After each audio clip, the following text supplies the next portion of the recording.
Yeah, so we're wondering, I mean, when companies will say that they follow all of the laws and all of the trade embargoes when selling and supplying surveillance technologies, is that enough, or should they do Definitely, more? that is a minimum expectation, of course, but they should do more. The businesses have an internationally recognized obligation to take concrete steps to respect human rights. And that obligation is embodied in something called the UN Guiding Principles, which applies to both governments and businesses. These principles were adopted just this summer by the Human Rights Council at the UN and have been broadly accepted. They're embedded in the OECD guidelines for multinational enterprises. The International Finance Corporation includes them in their criteria for project financing. Elements of the principles are even in the domestic Dodd-Frank Act as relates to conflict minerals obligations. Last week, Hillary Clinton was speaking at The Hague to a conference on internet freedom.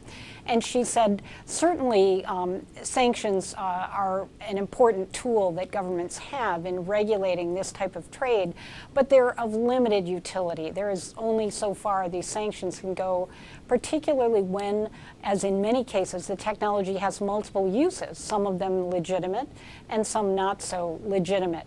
And so businesses also have to embrace the obligations that they have to respect human rights and to know where these systems are going. And as she said, certainly if the systems are going to countries with a history of repression, Syria, Iran, Iraq, Yemen, Libya, they should know that there is the potential for abuse and take steps to address it.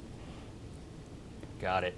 And when they take these steps or look into the potential for abuse, what does that sort of due diligence look like? What should be expected of companies? So due diligence is the operative phrase here, and it's an obligation that's embedded in the guiding principles. And essentially what it comes down to, Ben, is know and show.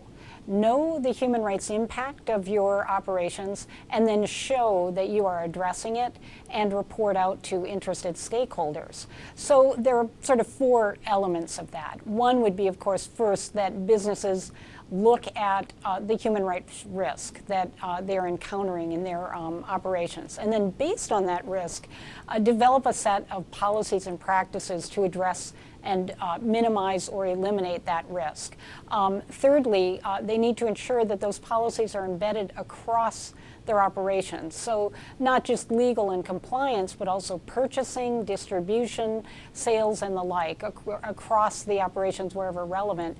And then finally, as they oversee the implementation of these obligations, that they report out to the wider public what they are doing and how they are doing it so that they're accountable for those activities and efforts.